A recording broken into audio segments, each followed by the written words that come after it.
When you lose your home, your job, and your dignity all in the same month, you start to understand what rock bottom really feels like.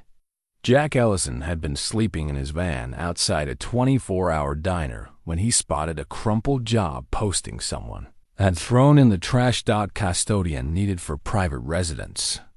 No experience required. The address led him to a mansion that looked like it belonged in a magazine, all clean lines and windows that reflected the sky. The woman who answered the door was younger than him, sharp-edged and impatient.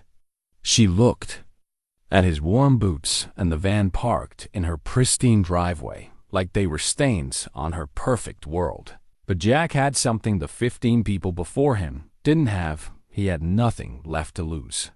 He could see what others couldn't. What would happen when someone who had lost everything met someone who had everything but connection?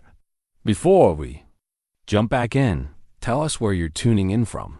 And if this story touches you, make sure you're subscribed, because tomorrow I've saved something extra special for you. The paper had been soft from rain and crumpled from being discarded, but Jack smoothed it out carefully on the dashboard of his van. 3 weeks of searching had led to nothing but closed doors and pitying looks.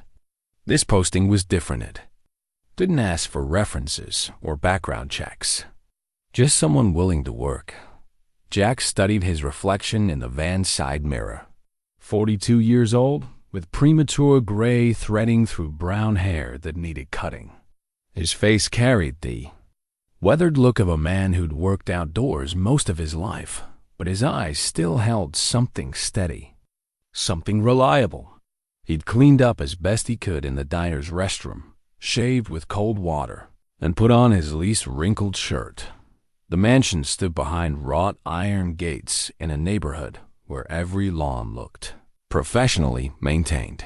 Jack had worked construction in places like this, but never imagined living or even working inside one of these homes. The driveway curved in a perfect arc around a fountain that probably cost more than most people's cars. He pressed the intercom button and waited. Yes, the voice was crisp, efficient. "I'm here about the custodian position." A pause. Drive to the main entrance. The gates opened with a soft hum. Arya Vance appeared in the doorway before Jack had fully parked. She was younger than her voice suggested, maybe mid-30s, with dark hair pulled back in a way that emphasized the sharp angles of her face. Her gray suit looked expensive. Everything about her looked expensive. She examined Jack's van with the same expression someone might reserve for roadkill. "You're early," she said, checking a slim silver watch. "I believe in being punctual. Follow me." The interior was as intimidating as Jack had expected. White marble floors stretched endlessly, reflecting the light from floor to ceiling windows. Every piece of furniture looked like it belonged in a museum. Nothing was out of place. Nothing showed wear or age or the simple evidence of being lived in. "The previous custodian left without notice," Arya said, walking briskly through rooms. "That could have housed entire families. I need someone reliable. Someone who understands that this position requires discretion and attention to detail." Jack nodded, taking in the space. It was beautiful in the way a photograph was beautiful perfect, but somehow lifeless. "Your experience?" she asked, stopping beside a dining table that seated 12. 20 years in construction before my injury. I know how to fix things, how to take care of property. I notice when something isn't right. Injury? Back surgery. Nothing that would prevent me from doing this job. It was the truth mostly. The surgery had been successful, but the months of recovery had cost him his position on the crew. By the time he was cleared to work, the economy had shifted and construction jobs were scarce. Then Sarah had gotten sick, and medical bills had eaten through their savings faster than floodwater through a levee. Arya led him through a kitchen that looked like it had never been used for actual cooking. Every surface gleamed. The refrigerator was nearly empty, except for takeout containers and bottled water. "I work long hours," she said. as if reading his thoughts about the kitchen. "I don't entertain. I need someone who can maintain the house without requiring supervision or constant direction." They moved through a living room dominated by windows and a fireplace that showed no signs of ever having held a fire. Books lined built-in shelves, but they looked decorative rather than read. Everything felt staged, like a showroom. The position includes basic cleaning, maintenance, groundskeeping coordination, and general household management. You'd work 6 days a week, 8 hours daily. Housing is not provided. Jack almost smiled at that last part. Housing wasn't something he could provide for himself right now anyway. "I also need to be clear," Arya continued, "that I value my privacy. I don't make personal conversation with staff. I don't discuss my business or personal life. If you're looking for a friendly, chatty work environment, this isn't it. I understand." She stopped walking and turned to face him fully for the first time. Her eyes were green, the color of deep water, but there was something guarded in them. That made Jack think of windows with the curtains drawn. "Why do you want this job?" The honest answer would have been because he was desperate, because he'd been living in his van for 3 months, because the money from his last day labor job was almost gone. Instead, he said, "I believe in taking care of things, giving them the attention they deserve."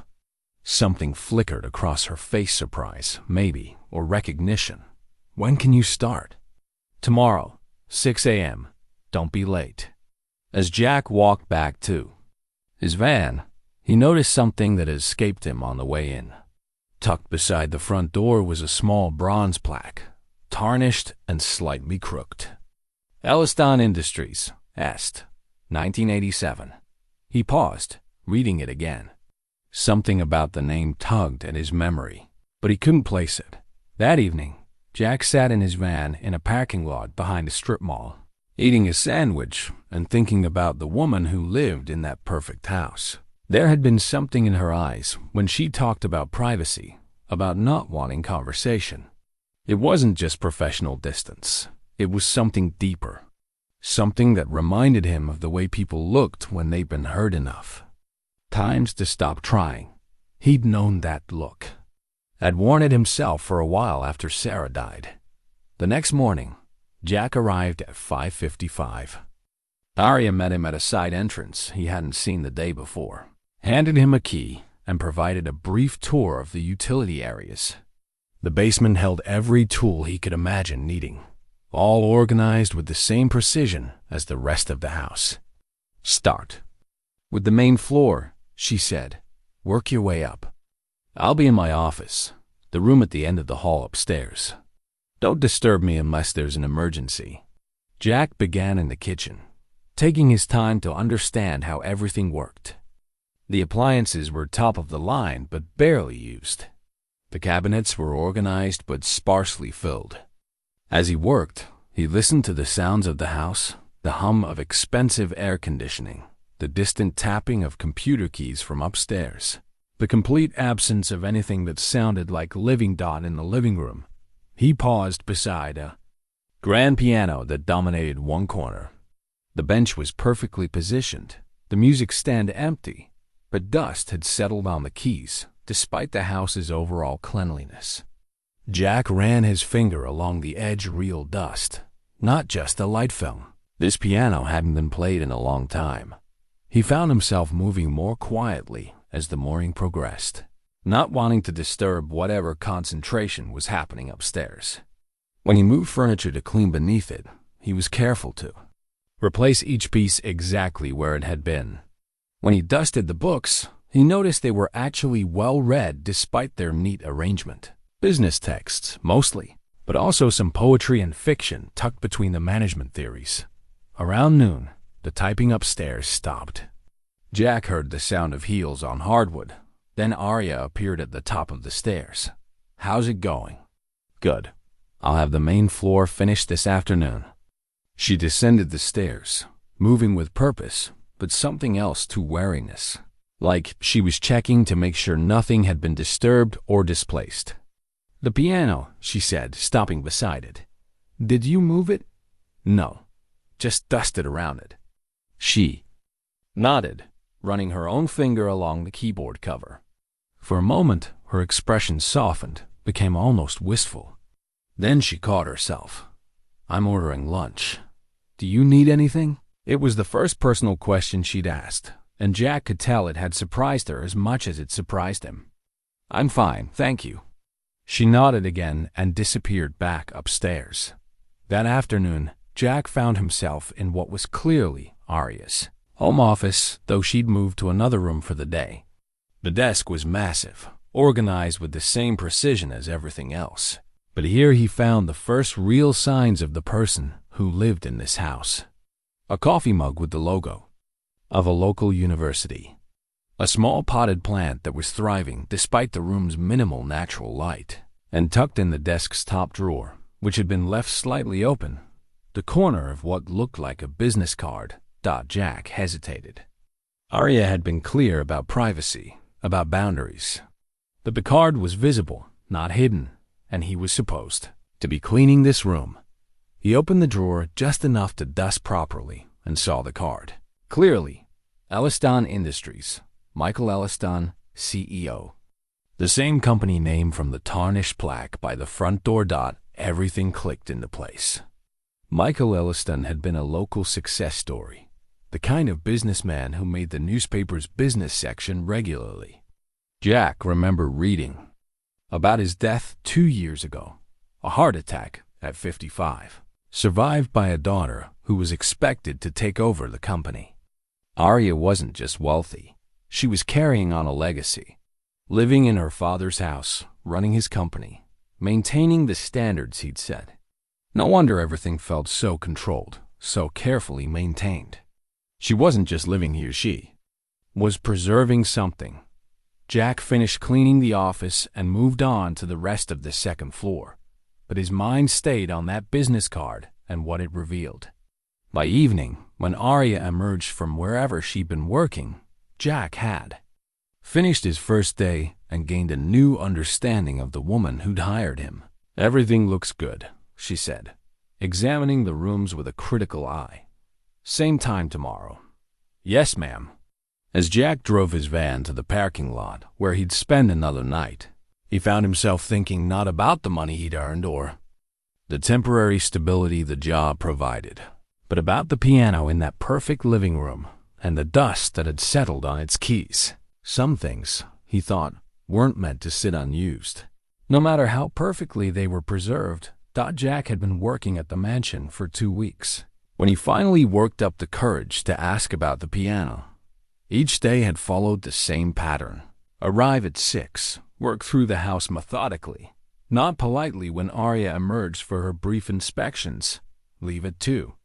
She'd been professional but distant, offering no conversation beyond what was necessary for the job. Jack had begun to understand the rhythm of her days, the early morning phone calls, the long stretches of concentrated work, the takeout dinners eaten alone at that enormous dining table. But the piano bothered him. Every time he cleaned the living room, he saw it sitting there like a beautiful instrument waiting for someone to remember it existed. The dust continued to accumulate despite his careful cleaning around it. He'd started to notice other details. 2-sheet music tucked behind books on nearby shelves. The metronome on the mantelpiece that looked well used despite being perfectly still. On a Thursday morning, while dusting the living room, Jack made his decision. "Miss Vance?" He called toward the stairs. She appeared a few minutes later, coffee mug in hand, looking slightly annoyed at the interruption. "Problem?" "Not exactly. I was wondering about the piano. Whether you'd like me to clean the keys properly, or if you prefer I continue working around it." Arya went very still. She looked at the piano as if seeing it for the first time in months. Then back at Jack with something that might have been suspicion.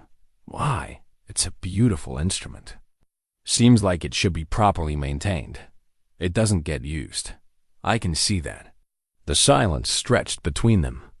Jack watched emotions flicker across Arya's face: annoyance, defensiveness, and something deeper that looked like grief. "My father bought it for me when I was 7. she said finally. I took lessons for 10 years. You must have been good at it. I was. The admission came reluctantly. I planned to study music in college, had scholarships lined up. What happened? Arya's grip tightened on her coffee mug. Life happened. Business school was more practical.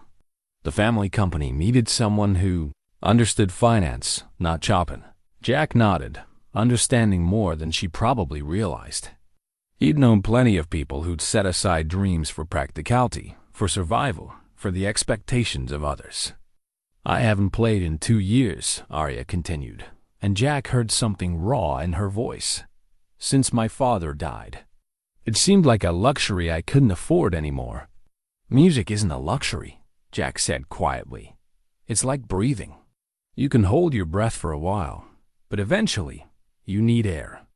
Arya stared at him, and for the first time since he'd started working there, she really looked at him, not through him or around him, but directly at him as if trying to understand who he was and why he would say such a thing.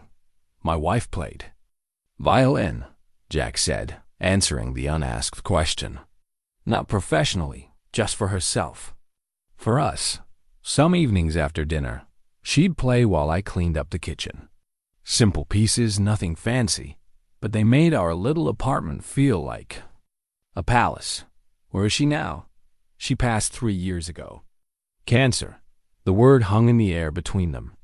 Arya's expression softened, the sharp edges of her defensiveness giving way to something that looked like recognition. I'm sorry. Thank you. But I learned something from losing her. The things that make life beautiful: music, laughter, connection. They're not luxuries. They're what make everything else worthwhile. Arya set her coffee mug down on the piano bench and touched the keyboard cover with one finger. I used to play every day, she said. Before school, after dinner, sometimes in the middle of the night when I couldn't sleep. My father would sit in that chair. She pointed to a leather armchair positioned perfectly for listening, and work on his papers while I practiced. He said my playing helped him think. What did you like to play? Everything. Classical pieces. For recitals, but also jazz, some contemporary. I loved the way different styles felt under my fingers. She pressed down on the cover, not opening it but resting her palm there. The last piece I learned was Debussy's Clair de Lune. I was working on it the week before my father's heart attack. Jack could see the weight of memory in her shoulders. The way grief had become intertwined with something she'd once loved. He'd been working late again, Arya continued. 18-hour days trying to finalize a merger. I kept telling him to slow down, to take care of himself. The night he died, I'd been playing that Debussy piece, trying to work through a difficult passage. He came downstairs around midnight, said the music was keeping him awake. I stopped playing and went to bed. Found him at his desk the next morning. The silence that followed was heavy with regret and pain that had been carried alone for too long. You think if you kept playing, he might have come to listen instead of going back to work, Jack said. Arya's eyes widened. How did you? Because that's how guilt works. It takes the good things we've lost and makes them feel responsible for the bad things that happened. She turned away from the piano, wrapping her arms around herself. I've run his company for 2 years. Grown it beyond what he ever imagined. Made deals he would have been proud of. But I can't sit at this piano without feeling like I failed him that night. Jack understood then why the house felt so perfectly preserved, so carefully controlled. It wasn't just a home. It was a shrine to her father's memory and a prison built from her own guilt. What would your father say if he could see you now? That I'd succeeded beyond his dreams. And what would he say about the piano? Arya was quiet for a long moment. He'd say music was what made me happy, and happy people do better work. Sounds like a wise man. He was. Jack moved to the piano and lifted the keyboard cover.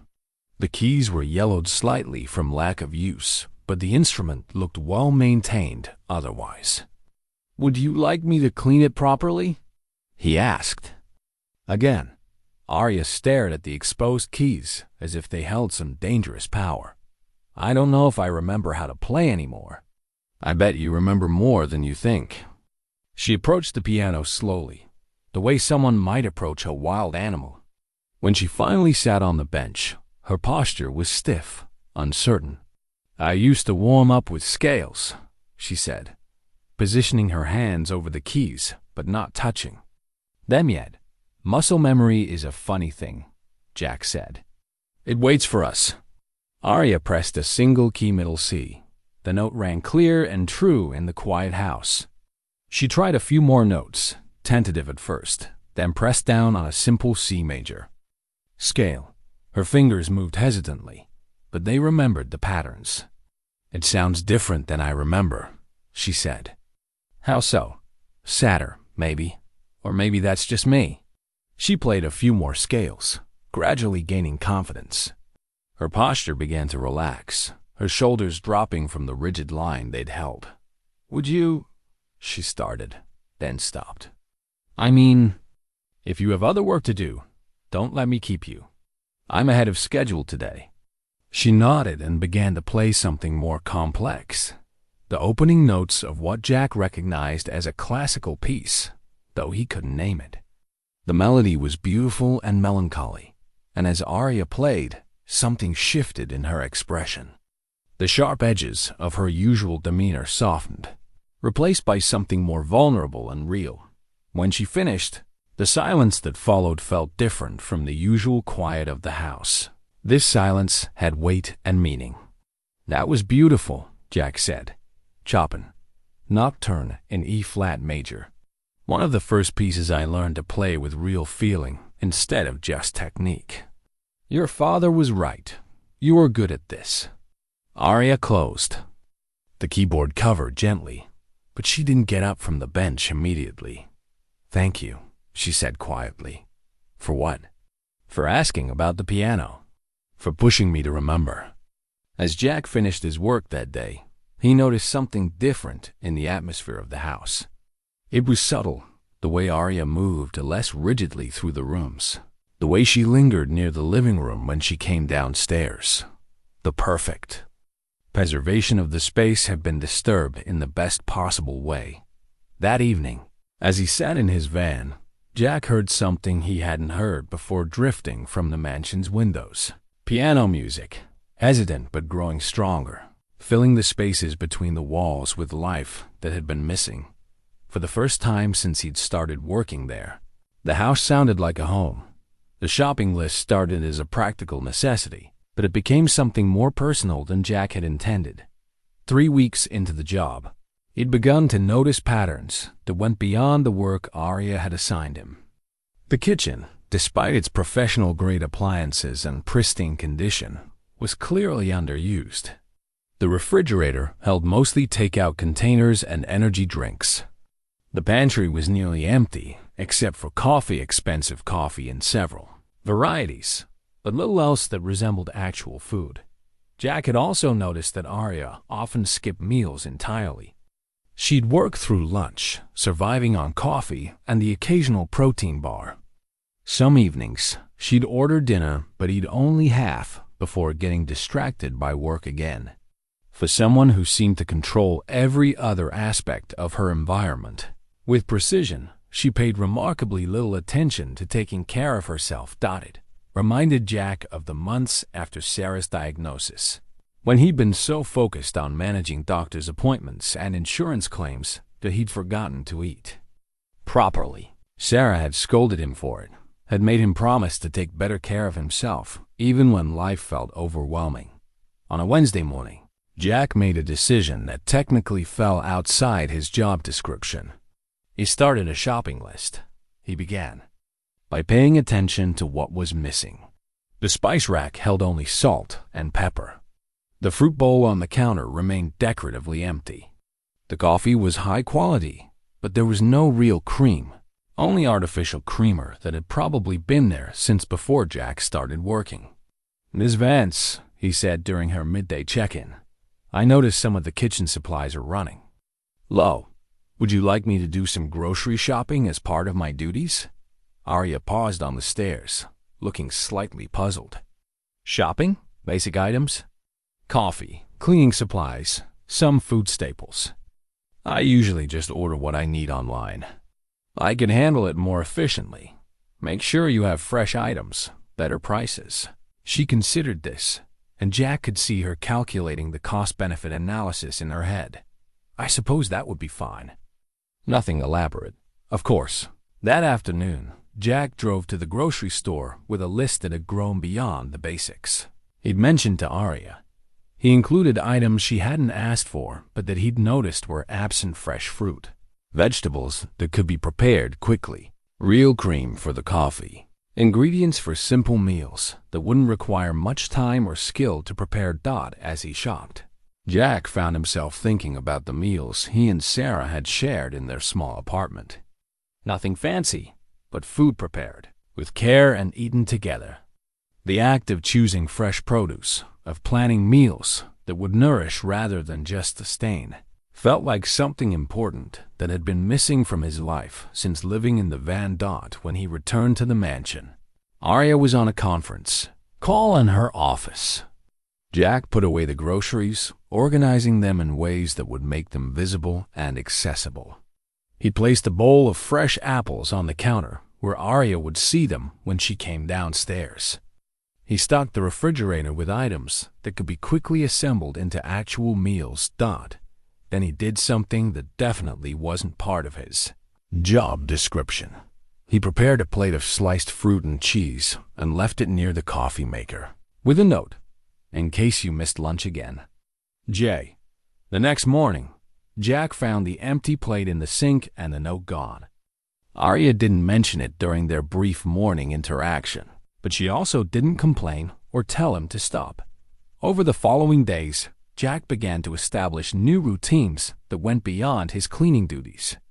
He made sure there was always fresh coffee ready when Arya started her early morning calls.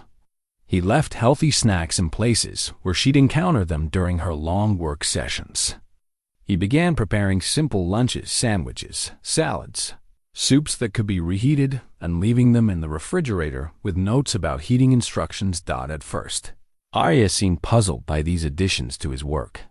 She'd emerged from her office to find evidence that someone had been thinking about her needs beyond the basic maintenance of the house.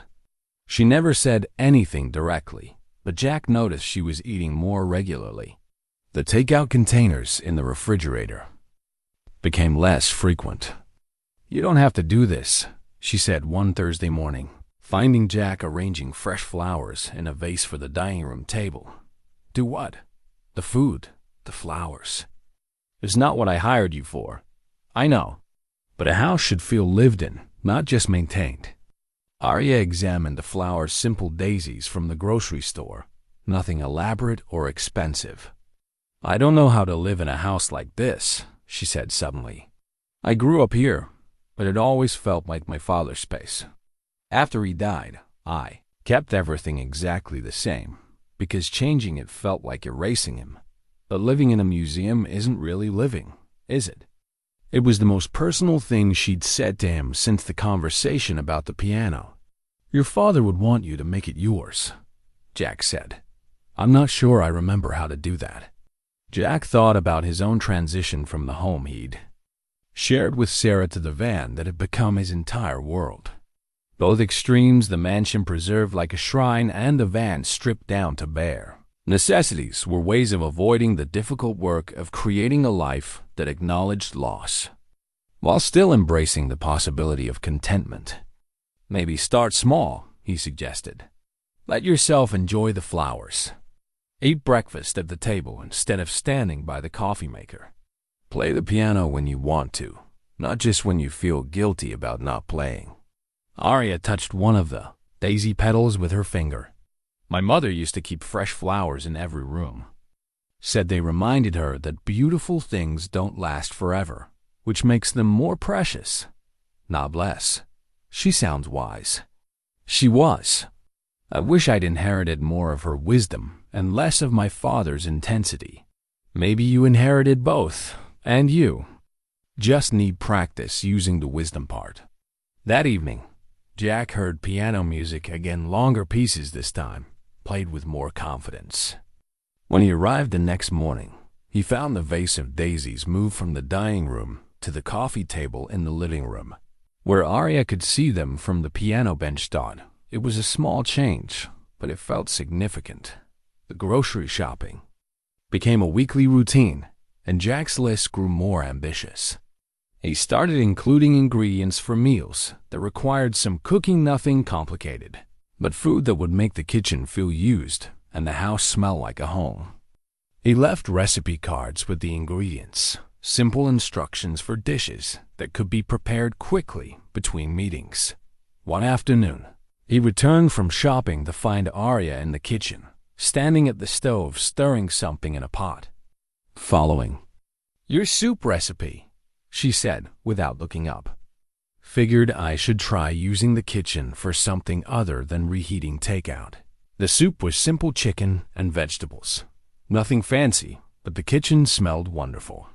Steam rose from the pot, and Arya's cheeks were slightly flushed from the heat of cooking. "How's it going?" "I think I remembered to add salt this time," Jack smiled. "Learning to cook is like learning anything else. Takes practice. I used to cook with my mother when I was little. Nothing elaborate, but she taught me basics. I'd forgotten how satisfying it could be to make something from scratch." They stood in comfortable silence while Arya stirred the soup. The kitchen, for the first time since Jack had been working there, felt like a real room instead of a showpiece. "Would you like to stay for dinner?" Arya asked suddenly, then immediately looked surprised at her own invitation. "I mean, I made too much soup. It seems wasteful to eat alone." Jack hesitated. Sharing a meal would cross a line from employee to something else, something that might complicate the professional relationship they'd established. But Arya was looking at him with an expression that was almost hopeful, and Jack realized she was probably as tired of eating alone as he was of eating in his van. "I'd like that," he said. They ate at the enormous dining table, which suddenly didn't feel quite so formal with just two people and a pot of homemade soup between them. Arya talked about learning to cook with her mother, and Jack shared stories about the meals he and Sarah had prepared together. The conversation felt natural, easier than their previous interactions. "This is nice," Arya said as they finished eating. "I'd forgotten what it was like to share a meal with someone." "Me too." As Jack prepared to leave that evening, he realized something had shifted between them. The boundary between employer and employee was still there, but it had become more permeable. They were becoming something closer to friends, built on shared meals and small acts of care that went beyond the basic requirements of his job. The shopping list had become more than a practical tool. It had become a way of paying attention to someone else's needs, of creating the foundation for something that felt like home. The coffee ritual began by accident, but it became the most important part of Jack's day. It started on a Tuesday evening when Jack was running late finishing his work. A small leak in the upstairs bathroom had required more time to repair than he'd anticipated, and by the time he was done, it was nearly 7 o'clock. He'd expected the house to be quiet. Arya usually finished her work calls by 6, but as he gathered his tools, he heard the familiar sound of typing from her office. Jack hesitated. His workday was officially over, but leaving felt wrong somehow. He developed a sense of responsibility for the house that went beyond his job description, and that responsibility had started to extend to the person who lived in it. He went to the kitchen and started a fresh pot of coffee. 20 minutes later, he knocked softly on Arya's office door. "Come in." She was hunched over her laptop, surrounded by papers and empty coffee mugs. The desk lamp cast harsh shadows on her face, making her look older than her 34 years. "I made fresh coffee," Jack said. "Thought you might need some." Arya looked up, blinking as if she'd forgotten that the rest of the world existed outside her work. "What time is it?" 7:30. "I didn't realize." She rubbed her eyes with the back of her hand. "Thank you." I've been surviving on cold coffee for the past 2 hours.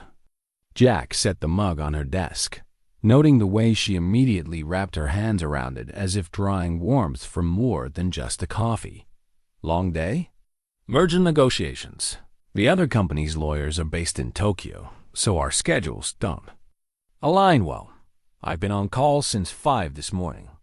Jack had been arriving at 6 for weeks now, and this was the first time he'd heard about 5 a.m. calls. He realized Arya probably started work before he arrived most days, which meant she was putting in 12 or 13-hour days regularly. When's the last time you took a break? Arya considered this seriously, as if it were a complex business question. I had lunch yesterday, I think. I meant a real break, away from work. I don't really take breaks. Jack wasn't surprised by this answer, but it worried him. He'd seen what happened to people who treated themselves like machines. They eventually broke down. My wife used to say that work expands to fill whatever space you give it, he said.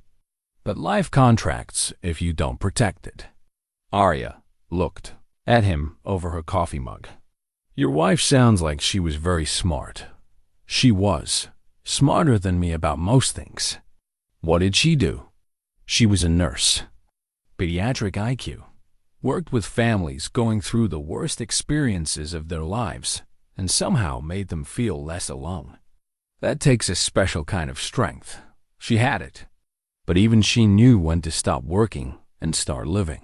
Arya was quiet for a moment, sipping her coffee and studying Jack's face. How do you do it? She asked finally. Do what? Keep going after losing someone like that. Someone who was clearly the best part of your life. It was the most personal question anyone had asked him in months, and Jack could see that Arya was asking for more than just curiosity. Some days I don't do it very well, he said honestly. But I learned that grief doesn't go away, you just get stronger at carrying it. And Sarah wouldn't want me to stop living because she couldn't. Arya nodded slowly. My father used to work 18-hour days. Said rest was for people who weren't ambitious enough. I used to think that was admirable. And now, I wonder if he was just afraid of what he might think about if he stopped working long enough to be quiet with himself. Jack understood that fear. He'd felt it during the months after Sarah's death, when staying busy was the only way to avoid the crushing weight of missing her. What would happen if you stopped working at 8 o'clock tonight? He asked. The Tokyo lawyers would have to wait until tomorrow for my response. Would that be the end of the world? Arya smiled, the first genuine smile Jack had seen from her. Probably not. Then maybe try it. Just once. She looked at her laptop screen, then back at Jack. What do people do when they're not working? All kinds of things. Cook dinner, read books, play piano, have conversations that aren't about business. I haven't had a non-business conversation in months. We're having one now. Arya seemed to realize this was true. She closed her laptop with a decisive click. Okay, I'm officially done working for today. How does it feel? Terrifying and oddly liberating. They went downstairs together, and Jack found himself in the unusual position of being a guest in the house where he worked. Arya moved around the kitchen with more confidence than she'd had a week ago, heating up leftover soup and making sandwiches. Tell me about your life before this, she said as they sat at the kitchen island. Before the van, before the job searching. What was normal for you? Jack thought about how to answer that. His life with Sarah felt like something that had happened to a different person. We had a small house in a working-class neighborhood, he said. Nothing fancy, but it was ours.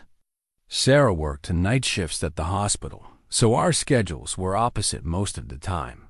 But Sunday mornings we'd both be home, and we'd make big breakfasts and read the newspaper together. Those were the best parts of my week.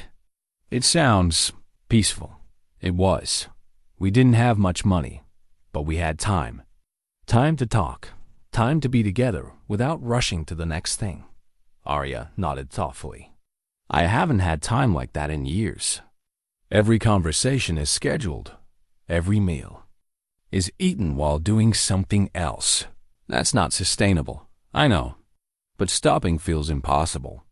Like if I slow down for even a moment, everything will fall apart. Jack recognized that fear, too. It was the same fear that had kept him working overtime, even when Sarah was sick. The belief that constant motion could somehow prevent disaster. What if it doesn't fall apart? He asked. What if taking breaks actually makes you better at the work? Is that what happened with you? Jack considered this. I never got the chance to find out. Sarah got sick, and then everything was about doctors and treatments and trying to save her. Work became secondary to survival. I'm sorry. Thank you. But I learned something from watching her. She was dying, but she still made time for the things that mattered: music, laughter, conversations about something other than cancer. She said living in fear of losing time was just another way of wasting it. They sat in comfortable silence for a while, eating soup and sandwiches at the kitchen island while rain began to fall outside. The house felt different at night, warmer somehow, more like a place where people actually lived. Can I ask you something? Arya said. Sure. Why are you really here? I mean, you could probably find other work, something that comes with housing. You're obviously skilled, reliable. This job doesn't seem like it would be permanent for someone like you.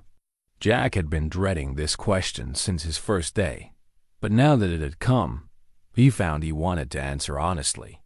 You're right. That this probably isn't permanent for me, he said. But right now, I needed something simple.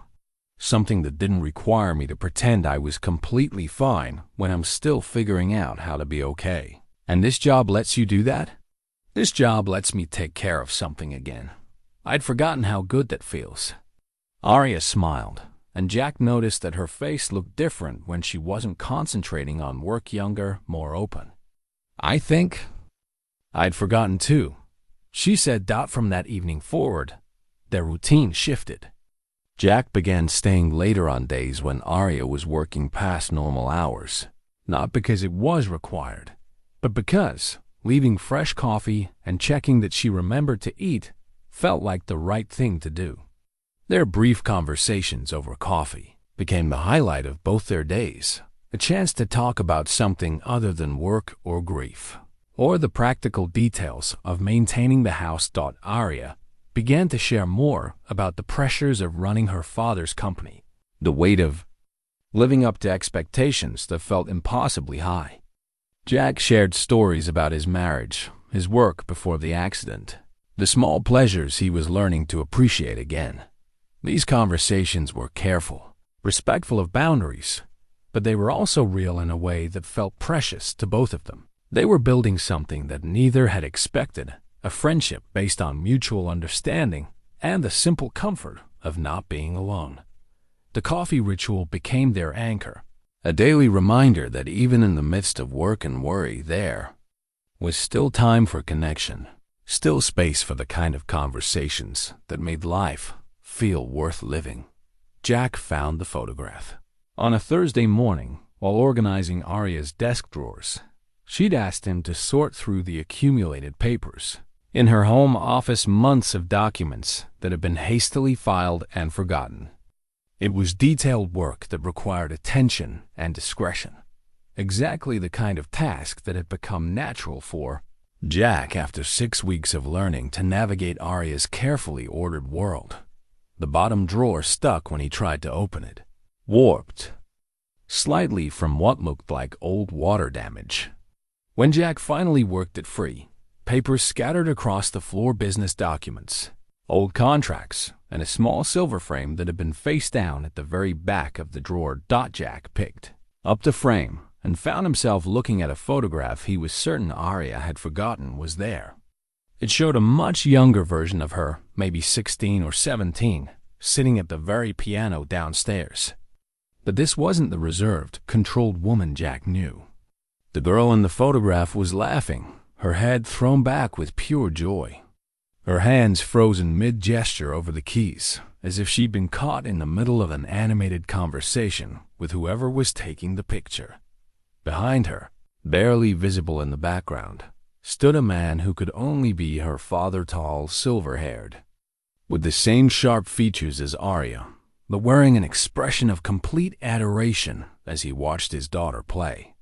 Jack stared at the photograph for a long moment, struck by how different Arya looked when she was truly happy.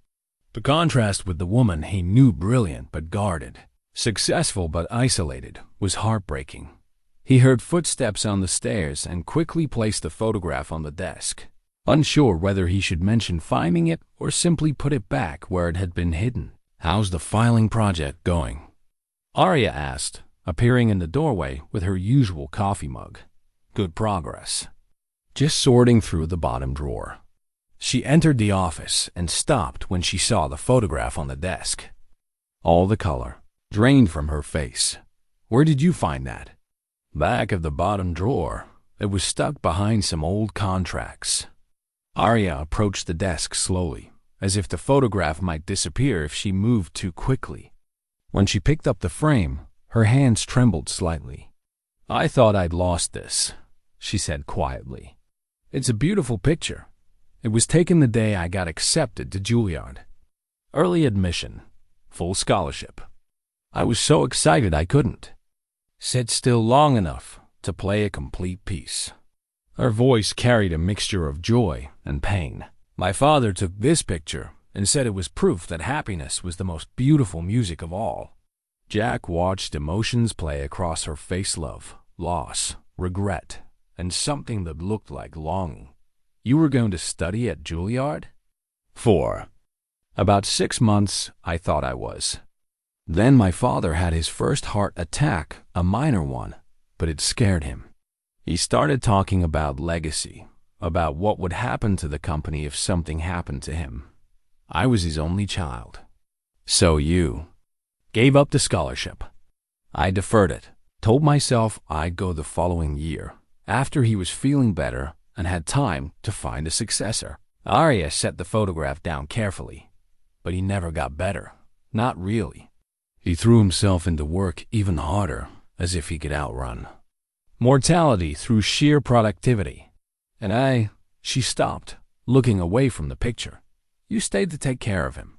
"I stayed because I was afraid. Afraid of leaving him alone. Afraid of pursuing something that felt selfish when he needed me.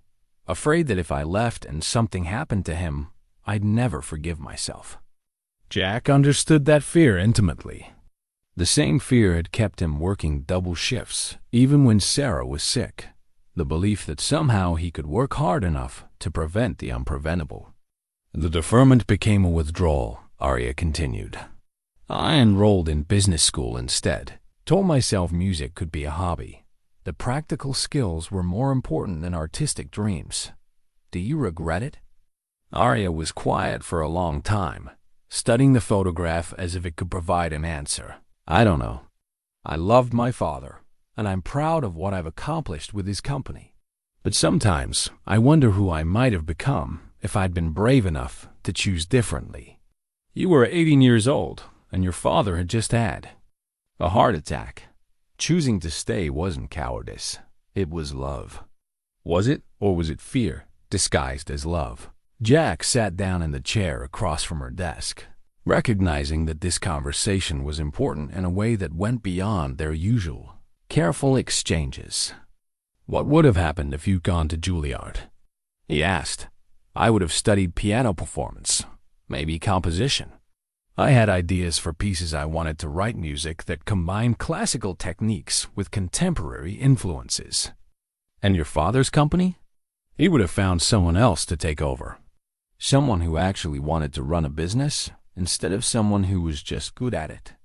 Jack could hear the weight of years of what if in her voice, the exhaustion that came from carrying choices that could never be unmade. "Arya," he said gently, "you know you can still play music, right? You can't go back to 18 and choose differently, but you don't have to keep punishing yourself for the choice you made. It's not punishment, isn't it? You won't play the piano because it reminds you of what you gave up. You work 18-hour days because stopping feels like admitting your father was wrong to need you. You live in this house like a museum because changing anything feels like betraying his memory. Arya's eyes filled with tears, but she didn't look away from him. He died thinking I'd chosen the company over my dreams willingly, she said. How can I honor his memory by admitting I felt trapped, by living a life that includes both, by running his company well and playing music again, by being the daughter he loved, not just the successor he needed? I don't know how to do that. Start small. Keep the photograph on your desk instead of hiding it in a drawer. Play piano when you want to, not just when guilt forces you to. Remember that loving someone doesn't mean erasing yourself. Arya picked up the photograph again, studying the face of her younger self with something that looked like recognition. She looks so fearless, she said. She looks happy. There's a difference. I haven't felt that kind of happiness in a long time. Maybe because you haven't given yourself permission to. They sat in silence while Arya continued to study the photograph. Jack could see her wrestling with years of guilt and obligation, trying to imagine a way forward that didn't feel like betrayal. When Sarah was dying, Jack said finally, she made me promise not to stop living after she was gone. She said grief was natural, but choosing to stay stuck in it was an insult to the love we'd shared. Did you keep that promise? Jack thought about the months in the van, the isolation, the way he'd let himself drift after Sarah's death. Not at first. It took me a long time to understand what she meant. But I think I'm starting to get it now. What does it mean? That loving someone who's gone doesn't require you to stop loving life.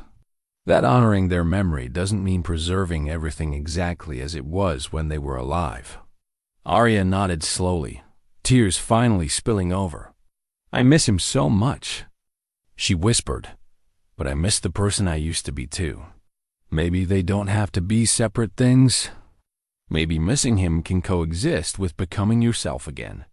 That evening, Jack worked later than usual, finishing the filing project while Arya attended a series of conference calls. When he was ready to leave, he found her sitting at the piano, the photograph propped up on the music stand, where sheet music would normally go. She wasn't playing, just sitting with her hands in her lap, looking at the picture of her younger, happier self. Good night, Jack said softly. Jack, she called as he reached the doorway. Yes? Thank you for listening, for understanding. Thank you for trusting me with it.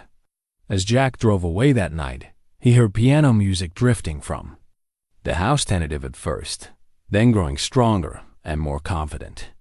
The melody was unfamiliar, improvisational, as if Arya was rediscovering not just her ability to play, but her desire to create something new. The photograph had done more than surface old memories. It had reminded both of them that love and loss could coexist, that honoring the past didn't require sacrificing the future. The sheet music appeared on a rainy Wednesday morning, and Jack knew immediately that something significant had shifted. He found it spread across the piano, handwritten compositions on staff paper, some pages yellowed with age, others looking more recent. The notes were written in careful black ink, with pencil markings for tempo and dynamics. At the top of one page, in teenage handwriting, was written, "For Dad, Avi." Jack was dusting the living room when Arya came downstairs, moving more slowly than usual. She'd been working late for 3 consecutive nights on a complex merger, and exhaustion showed in the careful way she held herself. I found some of my old compositions, she said without preamble, gesturing toward the piano. Stayed up too late going through boxes in the basement. May I look? She nodded, so Jack approached the piano and examined the sheets. Even with his limited knowledge of music, he could see the complexity of the arrangements.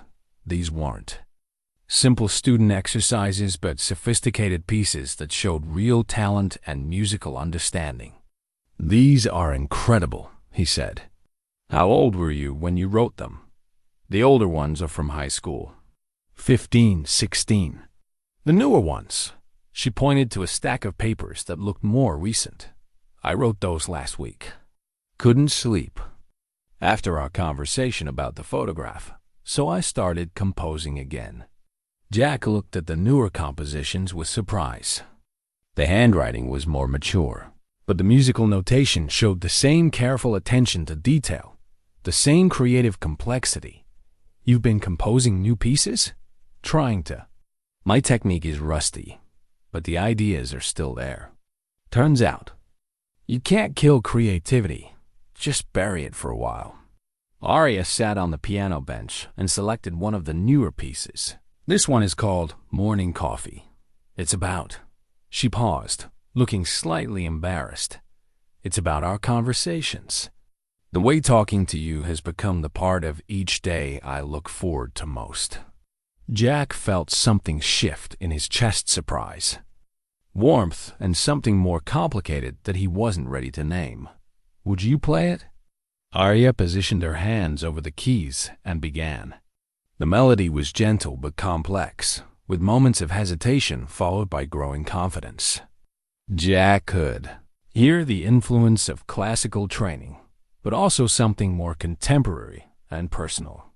The music captured the tentative nature of their friendship, the way trust had built slowly between them. When she finished, the silence felt full rather than empty. That's beautiful, Jack said.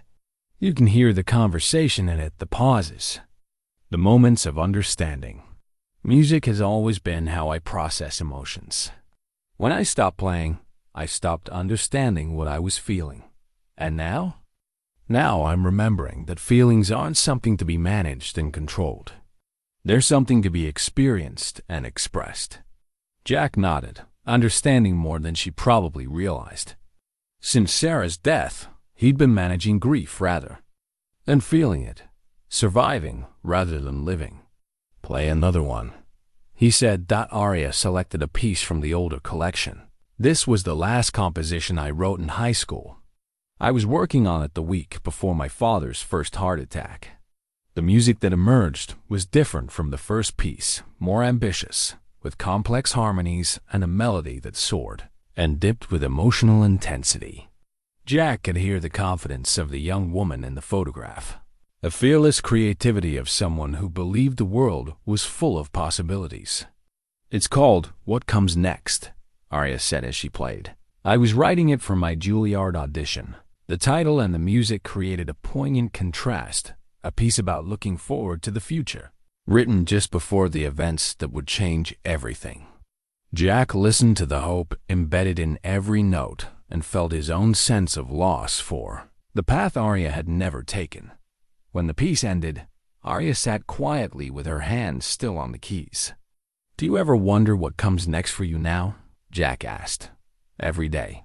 I've spent so long living according to other people's plans, my father's dreams for the company, society's expectations for what success looks like. I'm not sure I remember how to want something for myself. What did you want when you wrote this piece? To create something beautiful. To spend my life making music that moved people, that helped them feel less alone. She looked at Jack. What? About you? What comes next? It was a question Jack had been avoiding since he'd started working at the mansion. The job was temporary, the arrangement unsustainable long-term. But thinking about the future meant acknowledging that this period of stability and connection would eventually end. I don't know, he said honestly. For months after Sarah died, I couldn't imagine any future at all. Working here has helped me remember that I can still take care of things, still be useful. But beyond that is scary. Yeah. Arya turned on the bench to face him fully. Can I tell you something that might sound presumptuous? Sure. These past few weeks, having you here, have been the closest I've felt to happiness since my father died. Not just because the house is well maintained, or because you make excellent coffee, though you do, but because you see me. The real me. Not just the successful CEO or the grieving daughter. Jack felt his heart speed up. Arya, I know this complicates things. I know you're my employee, and this probably crosses professional boundaries. But I needed you to know that you've given me something I'd forgotten existed, the feeling of being understood." The words hung between them, honest and vulnerable and impossible to take back. Jack looked at this woman who had slowly revealed herself to be so different from the cold, controlled person he'd first met, and felt something he hadn't experienced since Sarah's death, the possibility of deep connection with another person. "You've given me something too," he said quietly. "A reason to care about tomorrow. I hadn't realized how much I'd been just surviving until I started living in your world. So what do we do with that?" Jack didn't have an answer. The gulf between their circumstances, his homelessness, her wealth, his status as employee, her position as employer felt enormous. But the connection between them felt real and valuable in a way that transcended those practical concerns. "I don't know," he said, "but I know I don't want to lose it." Arya nodded. "Neither do I." She turned back to the piano and began to play again, not one of her compositions this time, but something Jack recognized as classical, though he couldn't name it. The music filled the space between them, saying things that words couldn't quite capture. As the melody developed, Jack found himself thinking about the difference between the life he'd had with Sarah and what was developing with Arya. With Sarah, love had grown slowly over years of shared experiences and common goals. What he felt for Arya was different, built on understanding and mutual recognition of pain that had been transformed into something healing. "That's Debussy," Arya said when she finished. "Claire de Lune. The piece I was working on the night my father died. How does it feel to play it now?" "Different. Sad, but not only sad. Like it contains both grief and gratitude." "For what?" "For having loved him. For the time we had together. For the music he taught me to value even when I couldn't play it." Jack understood. Grief wasn't the opposite of love. It was love with nowhere to go. But maybe, in time, that love could find new places to flourish. That evening, Arya played for hours-old compositions, new pieces, classical works she'd once performed, and improvisations that emerged from somewhere deep and previously untouchable. Jack stayed later than usual, listening from the kitchen while he prepared dinner for both of them. The music floating through the house felt like a conversation, like Arya was telling him things through melody that she couldn't yet say in words. And Jack found himself responding not with music, he had no talent for that, but with the care he put into preparing their meal, the attention he paid to creating an environment where such music could exist. They were building something together, though neither was quite ready to name what it was. For now, it was enough to know that what came next would be something they chose together, something that honored both their losses and their growing hope for a future that might include unexpected forms of love. The private investigator's report arrived on a Friday morning, and Jack's world tilted on its axis. He was in the kitchen preparing Arya's usual coffee when he heard her office door slam with unusual force. The sound was so unexpected. Arya never slammed doors, never showed that kind of raw emotion that Jack immediately stopped what he was doing and listened. Silence. Then the sound of papers being shuffled aggressively. Jack finished preparing the coffee and carried it upstairs, knocking softly on her office door. "Come in." Arya sat behind her desk with her back rigid and her face pale with anger. In front of her lay a manila folder and several printed pages that she was gripping so tightly her knuckles had gone white. "Your coffee," Jack said, setting the mug on her desk. "Thank you." Her voice was clipped, professional in a way it hadn't been for weeks. Jack started to leave, but something in Arya's posture stopped him. "Is everything all right?" She looked up at him, and Jack saw something in her eyes that made his stomach drop. Betrayal, hurt, and something that looked like disgust. "That depends on your definition of all right." She picked up one of the papers and held it out to him. "Would you like to explain this?" Jack took the paper with growing dread. At the top was the letterhead of a private investigation firm. Below that, his name and a detailed background report. His eyes scanned the document quickly. Employment history, financial records, and there, in stark black and white, the arrest record from 3 years ago. Assault charges filed. Charges subsequently dropped. Defendant released. The coffee cup trembled in Jack's hand. "Arya, I can explain. Can you? Because according to this report, you were arrested for assault, violence against another person.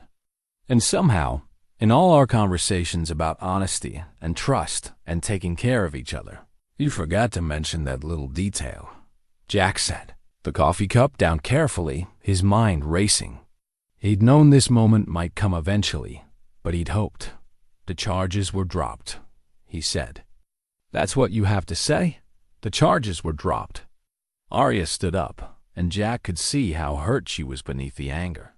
"I've been letting you into my home, sharing meals with you, telling you things I've never told anyone else.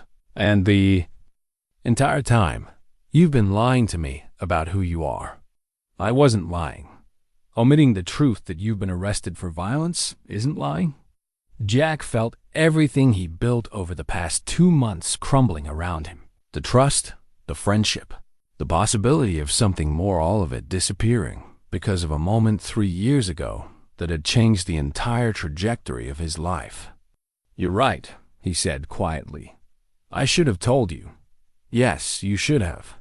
Do you have any idea how this makes me feel? How stupid and naive and—" She stopped, pressing her hands against her temples. "I thought I knew you. I thought you were different from every other person who's tried to take advantage of me. I have never tried to take advantage of you. Haven't. You? Homeless man gets job with wealthy woman, gains her trust, makes her care about him. It's the perfect setup." The accusation hit Jack like a physical blow. After everything they'd shared, everything they built together, she could reduce it to a calculated manipulation. "If that's what you think this has been, then you don't know me at all." Arya picked up another paper from the folder. "Apparently I don't. Because the Jack Ellison I thought I knew wouldn't have been arrested for attacking someone in a parking lot. I was defending someone. That's what they all say." Jack felt his own anger rising, then not at Arya, but at the situation, at the investigator who had reduced the worst night of his life to a few clinical sentences, at himself for not having the courage to tell her the truth earlier. "You want to know what really happened?" he said. "I was leading a late shift at a construction site. I heard a woman screaming in the parking lot behind the bar. 3 men had cornered her, were trying to drag her into their car. She was fighting them, begging for help." Arya's expression shifted slightly, but she didn't speak. I intervened, told them to let her go. They decided I was interfering with their fun. Jack's voice was steady, but his hands were shaking. One of them had a knife. The woman got away while they focused on me. By the time the police arrived, I had a broken nose, and they had several broken bones between them. The report says you were arrested, because I was the only one still conscious when the cops showed up. The woman was long gone, and it was my word against 3 men who claimed I'd attacked them unprovoked. Jack sat down heavily in the chair across from her desk. I spent 2 days in jail before they found security footage from a nearby building that showed what really happened. Arya was quiet now, studying the report with different eyes. The charges were dropped, and the district attorney apologized. Personally. But by then, I'd missed work for 3 days without notice. Lost my job. Word got around the construction community that I'd been arrested for assault. Nobody wanted to hire someone with that kind of reputation. That's why you became homeless. That's why everything fell apart. Sarah was already sick by then, and losing my job meant losing our health insurance. I took whatever work I could.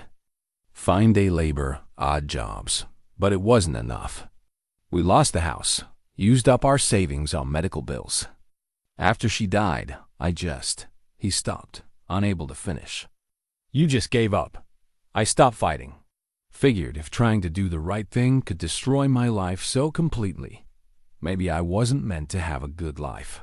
Arya sat down slowly, the anger draining from her face and being replaced by something more complicated. Why didn't you tell me this before? Because I knew this would happen. I knew that no matter how I explained it, you'd look at me differently. You'd see someone who'd been arrested for violence instead of someone who tried to help. You don't know that, don't I? Look at how you reacted. The moment you saw that report, you assumed the worst about me, about everything we've built together. Arya was quiet for a long moment, staring at the papers scattered across her desk. You're right, she said finally. I did assume the worst, but can you understand why? Can you see how this feels from my perspective? Of course I can, but I can't change what happened, and I can't change the fact that it's part of my history. The part about not telling me, though, that was a choice. Jack nodded. It was. And it was the wrong choice. I was scared of losing something good. So I convinced myself that as long as the charges were dropped, it wasn't really lying. But it was. Yeah, it was. They sat in silence while rain began to fall outside, creating a rhythm against the windows that filled the space between them. Who hired the investigator? Jack asked. Arya looked uncomfortable. My assistant. She said it was standard procedure for anyone who has access to my home. Do you think it was standard procedure, or do you think she didn't like the fact that you were becoming friends with the help? That's not fair, isn't it? Has she ever ordered background checks on housekeeping staff before? Arya didn't answer, which was an answer in itself. She's been watching us, Jack continued. Watching you change, watching you become happier. Some people don't like it when their bosses stop being miserable. Rebecca isn't like that. Rebecca saw that we were becoming close and decided to find a way to end it. She just didn't expect the weapon she found to be something that would make you question your own judgment instead of just mine. Arya looked at the report again, then back at Jack. Even if that's true, and I'm not saying it is, the fact remains that you lied to me. I know, and I'm sorry. I should have trusted you with the truth. Would you have told me eventually? Jack considered this honestly. I don't know. I wanted to, but I was afraid. Of what? Of losing this. Of losing you. The admission hung between them, honest and vulnerable and too late. Arya stood up and walked to the window, looking out at the rain. I need time to think about this, she said without turning around. I understand. I think. She paused, and Jack could see her struggling with what to say next. I think you should take the rest of the day off. Maybe the weekend too.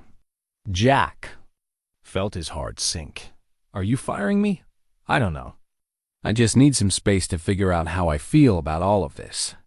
Jack nodded and stood to leave. At the doorway, he turned back. Arya, whatever you decide about my job, I want you to know that every conversation we've had, every meal we've shared, every moment of friendship between us, none of that was calculated or manipulative. It was real.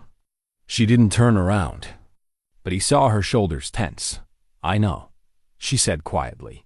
That's what makes this so hard. Jack left the mansion that afternoon feeling like he was losing everything all over again. He'd found something precious: friendship, purpose, the possibility of love, and his own fear had poisoned it. As he drove away, he wondered if trust, once broken, could ever be fully repaired, or if some mistakes were too fundamental to forgive. Jack spent the weekend in his van, parked at a rest stop outside town, staring at his phone and fighting the urge to call Arya. He'd driven aimlessly for hours after leaving the mansion, trying to process what had happened and what it meant for his future. The rational part of his mind understood Arya's reaction. She had every right to feel betrayed by his omission. But the part of him that had started to hope again, that had begun to imagine a life beyond mere survival, felt like it was bleeding. By Sunday evening, he'd made a decision. Whether or not Arya fired him, whether or not their friendship could be salvaged. He owed her the complete truth about everything. No more careful omissions, no more protective silence. If she was going to judge him, at least let it be based on the whole story. Monday morning arrived gray and drizzling. Jack drove to the mansion at his usual time, unsure if he'd find the locks changed or if Arya would even be willing to see him. His key still worked, which he took as a cautiously hopeful sign. The house felt different when he entered, colder somehow, despite the heating being set to its usual temperature. He could hear Arya's voice from her office, sharp and professional, as she conducted an early morning conference call. Jack went to the kitchen and made coffee, both cups. Out of habit more than hoped when the call ended, he climbed the stairs and knocked softly on her door. "Come in." Arya looked like she hadn't slept much over the weekend. Her usually perfect composure was slightly frayed around the edges, and there were dark circles under her eyes. She glanced at the 2 coffee mugs in his hands, but didn't comment. "I wasn't sure you'd come back," she said. "I wasn't sure you'd want me to." Jack set 1 mug on her desk and kept the other, standing rather than sitting in his usual chair. "I've been thinking all weekend," Arya continued, "about trust, about honesty, about what it means to really know someone." Jack waited, his heart hammering against his ribs. "I talked to Rebecca about the background check. You were right. She ordered it without consulting me, and she's never done background checks on household staff before." "Did you fire her?" "I should have. But she's been with the company for 5 years, and she claims she was just looking out for my interests." Arya's voice carried a note of uncertainty. "Maybe she was. Or maybe she saw that you were becoming human again and decided to put a stop to it." Arya looked at him sharply. "What's that supposed to mean?" "It means some people are invested in keeping you isolated and miserable because it makes you easier to control." A happy, confident Arya might start questioning whether she needs all the people around her who claim to be protecting her interests. "You think Rebecca wants to control me?" "I think Rebecca wants to be indispensable to you, and my friendship with you threatened that." Arya considered this, turning her coffee mug in her hands. "Even if that's true, it doesn't change the fact that you lied to me." "You're right, it doesn't, and I'm sorry for that, truly sorry. But I need you to understand something." Jack set his coffee down and looked directly at her. "That night 3 years ago, when I chose to help that woman instead of walking away, I knew it might cost me something. I had a split second to decide between my own safety and doing what I knew was right. I chose to help her, and it destroyed my life." Arya's expression softened slightly. "For months after Sarah died, I told myself that trying to be good, trying to help people, was what had caused all my problems. I convinced myself that caring about others was a luxury I couldn't afford. And then I met you, and for the first time in years, I remembered what it felt like to care about someone else's well-being more than my own comfort. You made me want to be the kind of person who helps, who notices when someone needs coffee or a home-cooked meal, or just someone to listen." Jack's voice grew quiet but steady. "I didn't tell you about the arrest because I was afraid you'd see it as evidence that I was dangerous, instead of evidence that I was someone who would put himself at risk to protect others. I was afraid you'd focus on the fact that I'd been to jail instead of the fact that I'd saved someone." Arya was quiet for a long moment, studying his face. "The woman you helped, do you know what happened to her?" "The police found her the next day. She'd been too scared to come forward initially, but when she heard about the arrest, she told them what really happened. Her testimony was what got the charges dropped." "Did you ever see her again?" Jack nodded. "She came to Sarah's funeral. Said she'd kept track of my situation and wanted to thank me for saving her life. She also wanted to apologize for not speaking up sooner." "What did you tell her?" "That I didn't regret helping her, even knowing what it cost me. That some things are worth the risk." Arya stood up and walked to the window, just as she had on Friday. But this time, Jack could see her shoulders relax slightly. "I fired Rebecca this morning," she said without turning around. Jack felt a surge of relief, followed immediately by concern. "Are you all right with that decision?" "I should have done it Friday. The background check was a violation of trust yours and mine. She overstepped her authority and tried to manipulate a situation she didn't understand." "How did she take it?" "About as well as you'd expect. She accused me of letting my judgment be clouded by personal feelings." Arya turned back to face him. She wasn't entirely wrong about that. Jack's heart rate increased. "What do you mean?" "My judgment has been affected by personal feelings. I do care about you more than I should care about an employee. But that doesn't make my judgment wrong. It makes it more complete." They looked at each other across the office, and Jack felt something shift in the air between them.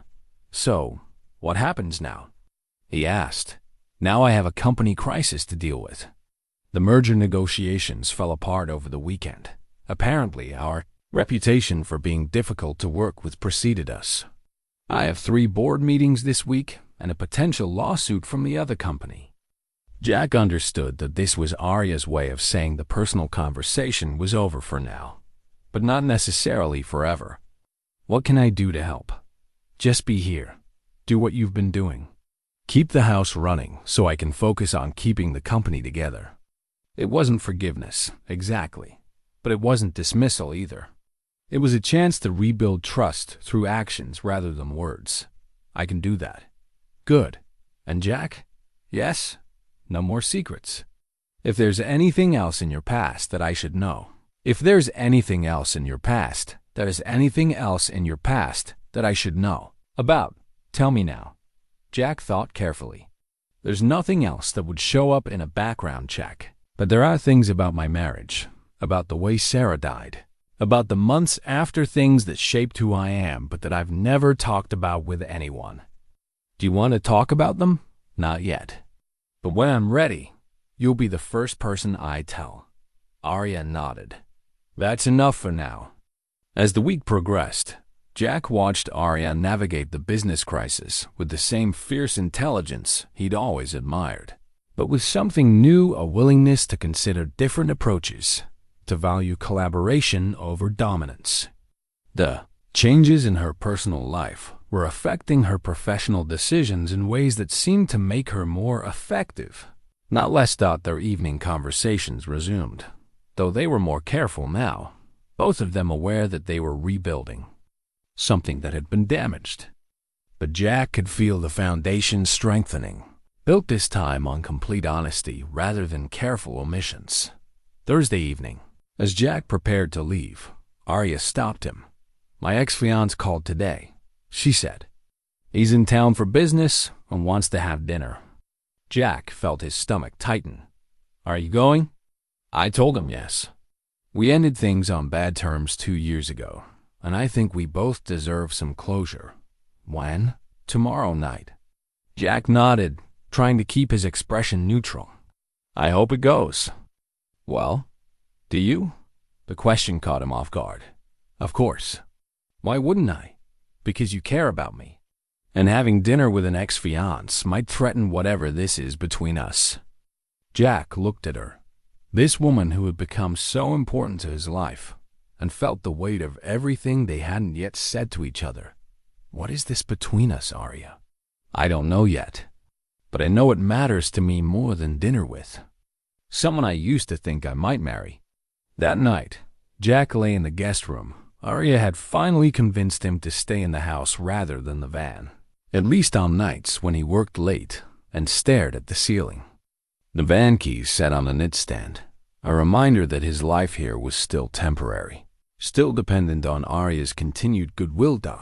But for the first time since Sarah's death, Jack found himself hoping for a future that included permanent connection, a life built with someone else rather than just survived alone.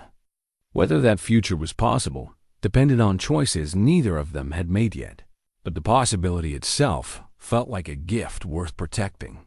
Jack was in the garage Friday evening, working on the piano bench that had been bothering him for weeks. He'd noticed it the first day he'd started working at the mansion, the way it wobbled slightly when Arya sat down to play, the small crack in one of the legs that hadn't been properly repaired. It was a beautiful piece, clearly original. To the piano, but time and use had taken their toll. Every time Arya played, Jack found himself distracted by the way she had to adjust her position to compensate for the unsteadiness. He'd asked her permission to fix it properly, and she'd agreed, though she'd seemed puzzled by his interest in such a small detail. "It's always been like that," she'd said. "I hardly notice it anymore." But Jack noticed it. He noticed everything about her world that was broken or worn or not quite right, because fixing things was how he showed love. It was the only way he knew how to give back something of value for everything she'd given him. The repair was more complex than he'd anticipated. The original craftsman had used traditional joinery techniques that required careful attention to match properly. Jack had spent his evening researching online, studying videos of furniture restoration, learning about wood glue and clamps and the patience required to do the work right as he worked, sanding the damaged joint and preparing it for a proper repair. Jack found himself thinking about restoration in broader terms. How long did it take to rebuild something that had been broken?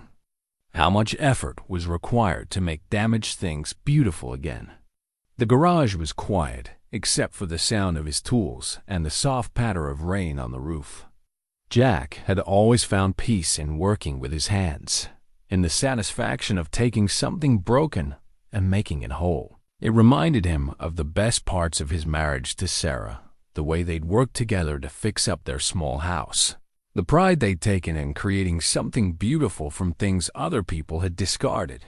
He was so absorbed in his work that he didn't hear the car pull into the driveway, didn't notice the footsteps approaching the garage until Arya appeared in the doorway. She looked different. Her hair was down instead of pulled back, and she was wearing a dress he'd never seen before, something soft and blue that made her eyes look darker. She was clearly dressed for her dinner with her ex-fiancé, but her expression was troubled. "How did it go?" Jack asked, not stopping his work but looking up at her with concern. "It went exactly as I expected it to," she said, stepping into the garage and closing the door behind her. "Which is why I left early." Jack set down his sandpaper and gave her his full attention. "Do you want to talk about it?" Arya looked at the piano bench, now disassembled on Jack's workbench, the broken parts laid out carefully alongside his tools. "He offered me everything I thought I wanted 2 years ago," she said. "Security, stability, a partnership that makes sense on paper. He's successful, ambitious, comes from the right kind of family. My father would have approved. But, sitting across from him at dinner, listening to him talk about our future like it was a business merger, I realized something." She moved closer to the workbench, running her finger along the smooth wood of the bench's seat.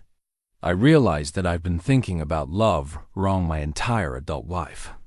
I thought it was supposed to be practical, sensible, something that enhanced your existing life without disrupting it too much."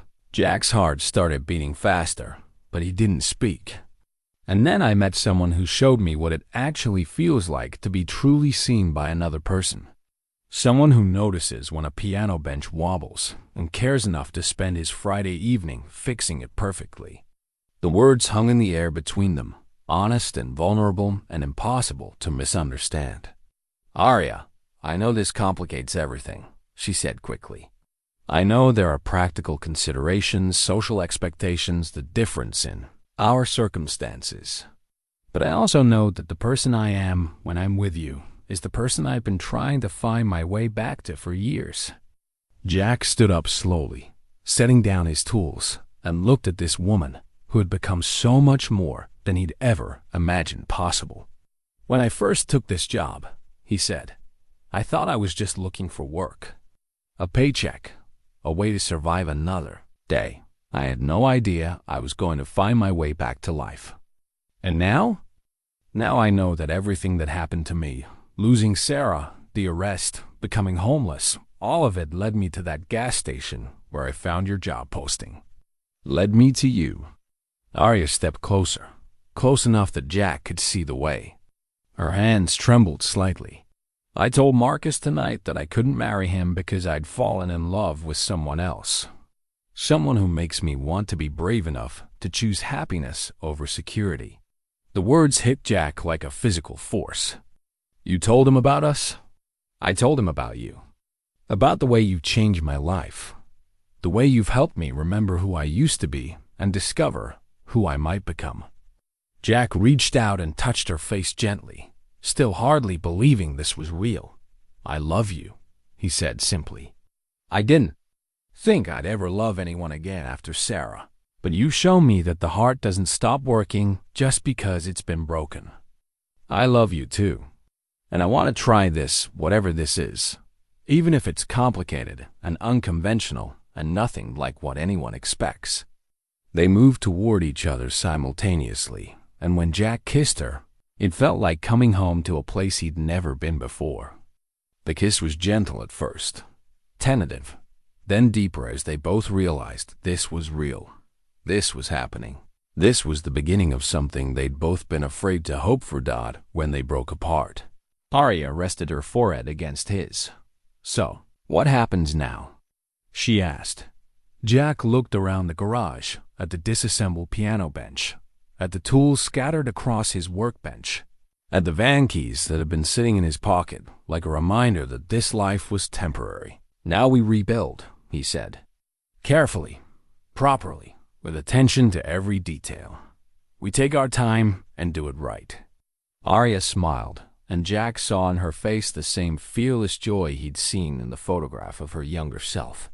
Together? Together. The piano bench could wait until tomorrow. Tonight, they had more important work to do, the careful, patient work of building a life together from two hearts that had been broken and were finally ready to be whole again. Saturday morning arrived with unexpected sunshine, and Jack woke up in the guest room with a sense of possibility he hadn't felt in years. The evening before felt like a dream, but the piano bench still sat disassembled in the garage, and Arya's coffee mug from their late-night conversation still waited in the kitchen sink. Real evidence that everything had changed between them. Jack found Arya in the living room, sitting at the piano with sheet music spread across the music stand. She was wearing jeans and a sweater, the most casual he'd ever seen her in her. Hair was loose around her shoulders. Good morning, he said softly. She looked up and smiled, and Jack felt his heart do something complicated in his chest. I couldn't sleep, so I came down here to play. I hope I didn't wake you. I was already awake. What are you working on? Something new. I started composing it after dinner last night, after I came home and found you in the garage. She gestured to the handwritten notes on the page. It's called Rebuilding. Jack moved closer to look at the music. Even with his limited knowledge, he could see the complexity of the piece themes that started broken and gradually came together. Harmonies that grew stronger and more confident as the composition progressed. Will you play it for me? Arya positioned her hands over the keys and began. The melody started tentatively, with hesitant notes that seemed to search for each other across the keyboard. Gradually, the themes began to interweave, creating something more complex and beautiful than either melody could achieve alone.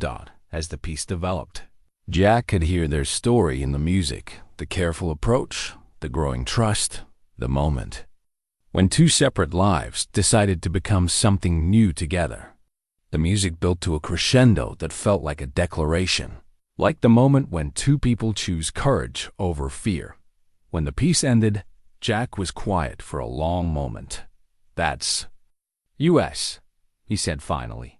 That's us, Arya agreed. Two broken things finding a way to make something beautiful together. Jack sat down on the piano bench beside her, and for the first time since he'd started working at the mansion, the slight wobble didn't bother him. They had time to fix it properly. I have something to tell you, Arya said, turning to face him. I've been thinking about what you said yesterday, about having no more secrets. Okay, the company is in better shape than I've let anyone believe. Much better. The failed merger was disappointing, but it wasn't devastating. We're actually thriving. Jack waited for her to continue. I've been working 18-hour days not because the business required it, but because I didn't know how to do anything else. Work was the only thing that made me feel competent, valuable. The only thing that justified taking up space in the world. And now? Now I'm realizing that maybe there are other ways to contribute, other ways to find meaning. Maybe success isn't just about growing a company. Maybe it's about growing as a person. Jack understood. He'd spent years defining himself by his ability to provide financially for Sarah. And when that ability was taken away, he'd felt worthless. It had taken meeting Arya to remember that value could come from care, from attention, from the simple act of noticing what someone else needed. "What are you thinking?" he asked. "I'm thinking about restructuring how I run the company. Hiring people I trust to handle day-to-day operations so I can focus on bigger picture strategy. Creating space in my life for things that aren't work." That sounds terrifying. It is, but also exciting. They sat in comfortable silence, both processing the magnitude of what they were considering. Not just a romantic relationship, but a complete restructuring of how they approached life.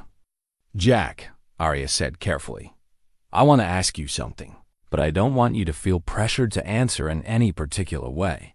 Okay, would you consider staying? Not just as my employee, but as—" She paused, searching for the right words. "As my partner, in every sense." Jack felt something expand in his chest, hope and fear and possibility all tangled together. "You mean permanently?" "I mean I want to build a life with you. I want to wake up in the same house and share meals, and have conversations about something other than work schedules. I want to hear you moving around in the kitchen in the morning and fall asleep to the sound of you locking up at night." The offer was everything Jack had begun to hope for, but hadn't dared to expect. "What about the practical considerations?" he asked. "The differences in our circumstances? What about them? You're the smartest, most capable, most fundamentally good person I've ever known. I don't care that you don't have money or connections or a college degree. I care that you really see me and love me anyway." Jack took her hands in his, feeling the softness of palms that had recently rediscovered piano playing, the strength of fingers that could run a multi-million-dollar company. "There's something I need to tell you too," he said. "What?" "I haven't just been surviving since Sarah died. For months, I've been punishing myself. Punishing myself for not being able to save her, for the choices that led to losing everything, for still being alive when she wasn't." Arya squeezed his hands. "Living in the van, taking whatever work I could find, never staying anywhere long. Enough to build connections. It wasn't just about practical necessity. It was about believing I didn't deserve stability or happiness or love. And now I think maybe Sarah was right. Maybe choosing to stay stuck in grief would be an insult to the love we shared. Maybe the best way to honor her memory is to live fully again, with me, with you." They looked at each other across the small space between them on the piano bench. Two people who had found their way back to hope through the simple act of caring for each other. "So is that a yes?" Arya asked.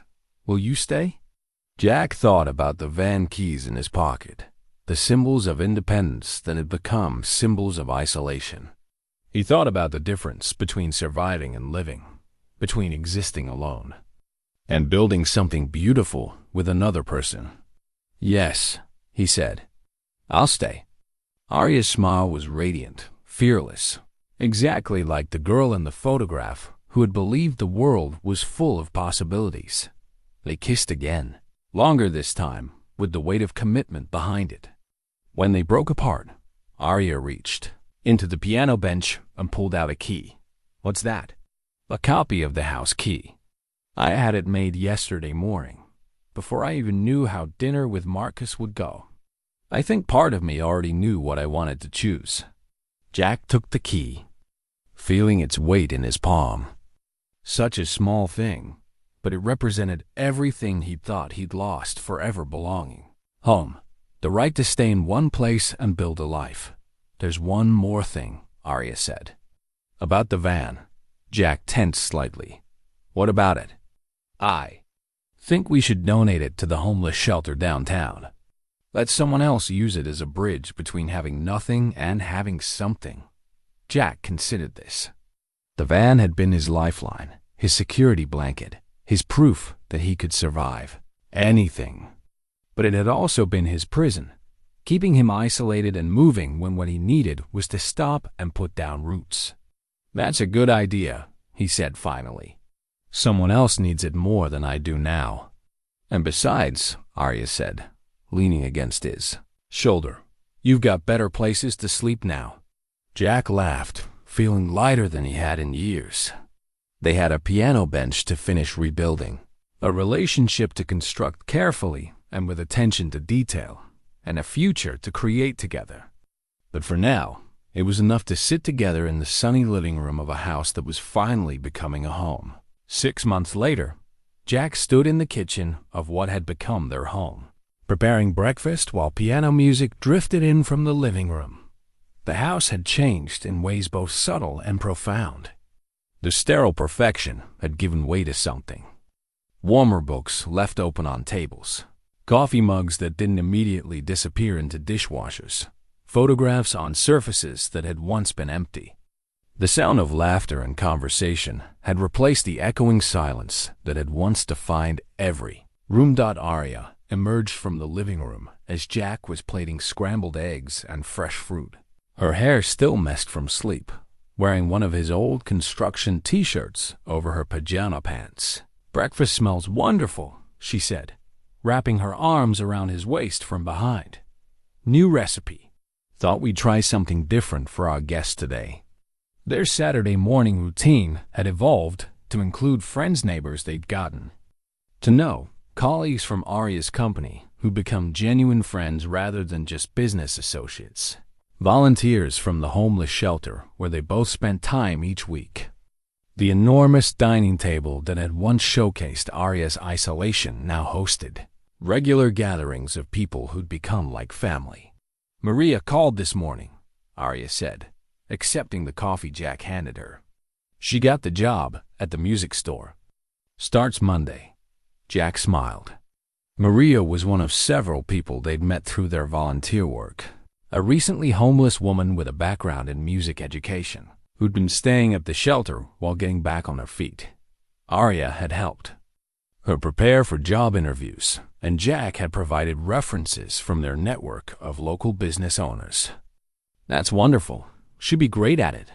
She wants to take us to dinner next weekend to celebrate. A treat, she insisted. It was a small thing, but significant. Someone who'd been receiving help was now in a position to give back. These moments had become precious to both Jack and Arya, reminders that their own journey from brokenness to healing could help others find their way to stability and hope. The doorbell rang, announcing the arrival of their guests.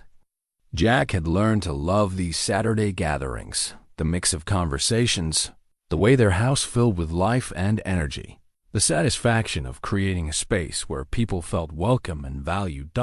As friends began to arrive, Jack watched Arya move through the rooms with ease and confidence. The sharp edges of her old anxiety had softened into something more approachable, more genuinely warm. She still ran her father's company with the same intelligence and drive, but she'd learned to delegate, to trust others, to create boundaries between work and life that allowed space for everything else that mattered. Jack, have you seen the morning news? Called David, one of their neighbors, from the living room. There's a story about the shelter's new music program. Jack joined the group gathered around the television, where a local news reporter was interviewing the shelter director about their recently launched music therapy initiative. The program had grown out of conversations between Arya, Jack, and the shelter staff about ways to address not just the practical needs of homeless individuals, but their emotional and creative needs as well. On screen, the camera panned across a room where people were learning to play various instruments, participating in group singing, and working on songwriting projects. Jack spotted several faces. He recognized people he and Arya had gotten to know through their volunteer work.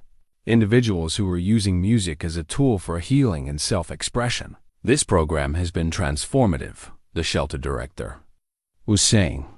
"We've seen people rediscover confidence, develop new social connections, and find ways to process trauma through creative expression. It's been made possible through the generous support of local donors who understand that healing involves the whole person, not just immediate survival needs." The camera briefly showed a plaque on the wall. "Music program, sponsored by the Ellison Vance Foundation." "You two are famous," laughed Susan. Another neighbor. Jack and Arya exchanged a look across the room. The foundation had been Arya's idea, way to channel some of her company's profits into community programs that addressed root causes of homelessness, rather than just symptoms. Music therapy, job training, mental health services, support for people transitioning out of shelters and into permanent housing. "It's amazing what you can accomplish when you stop trying to do everything alone," Arya said quietly. After their guests left that afternoon, Jack and Arya sat together on the newly rebuilt piano bench, perfectly stable now, restored to its original strength and beauty through careful attention and proper repair. "Play something," Jack requested, as he did. Most evenings. Arya began the piece she'd composed that morning 6 months ago, Rebuilding. But now she played it differently, with more confidence, with embellishments that spoke to how their relationship had evolved and deepened. The music had grown more complex and rich, just like their life together. When she finished, Jack applauded. Softly, "I love that piece," he said. "It tells our whole story." "It tells the beginning of our story," Arya corrected. "I have a feeling we're going to need a lot more music to capture everything that's coming." Jack looked around the living room, at the photographs on the mantelpiece showing their volunteer work, their friends, the moments of joy they'd built together. At the bookshelves that now held an eclectic mix of business texts, novels, poetry, and music theory. At the piano that was played daily, and the comfortable chairs arranged for conversation rather than display. "Do you ever miss it?" he asked. "The way things were before? The control, the simplicity of having everything perfectly ordered." Arya considered this seriously. "I miss the illusion of control sometimes. Life felt safer when I kept everything at a distance. But I don't miss the loneliness. I don't miss feeling like I was preserving a life instead of living one." "No regrets, only one." "I regret that it took me so long to understand the difference between being safe and being alive." Jack nodded, understanding completely. Safety had been his priority too for so long. Emotional safety, the safety of low expectations, the safety of not risking his heart on anything that could be lost. "What about you?" Arya asked. "Any regrets?" Jack thought about the journey that had brought him here, the accident that had cost him his construction job, the arrest that had destroyed his reputation, the months of homelessness that had stripped away everything he thought he needed.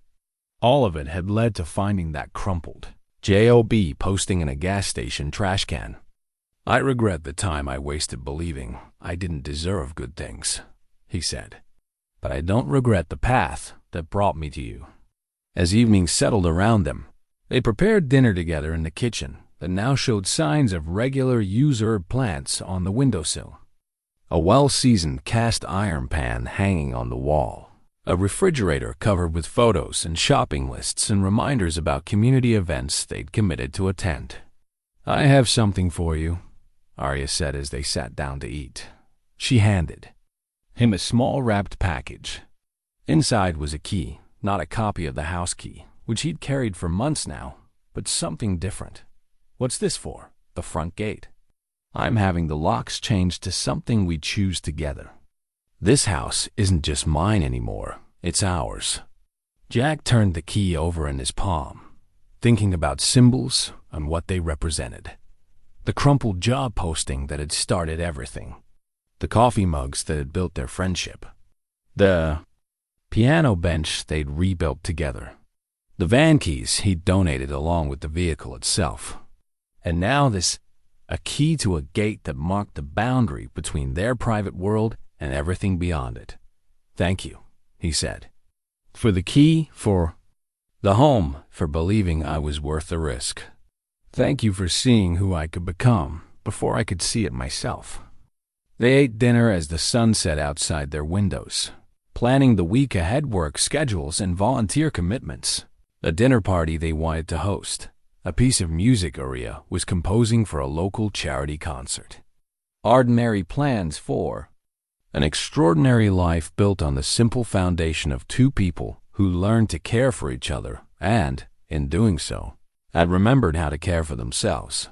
Later that evening, as Jack locked up the house-checking doors and windows with the same attention to detail he brought to the job 6 months earlier, he paused at the front door. There, beside the entrance, hung a welcome mat he'd made in a woodworking class he'd started taking at the community center. Simple but sturdy, made from reclaimed wood and painted with care. The mat bore a single word: home. Jack smiled. Turning off the porch light and heading upstairs to the bedroom, he now shared with the woman who taught him the difference between a house and a home, between surviving and thriving, between being alone and being loved in the distance. He could hear Arya humming softly as she got ready for bed, a new melody, something she was working on, another piece of their story being composed one note at a time. Tomorrow would bring new challenges, new opportunities to help others, new moments of joy discovered in the simple act of building a life together. But tonight, Jack Ellison was home. And in learning how to be home with another person, he'd discovered that the best lives aren't the ones we plan, but the ones we build together, one day at a time, with love and patience and the simple faith that broken things can be made beautiful again.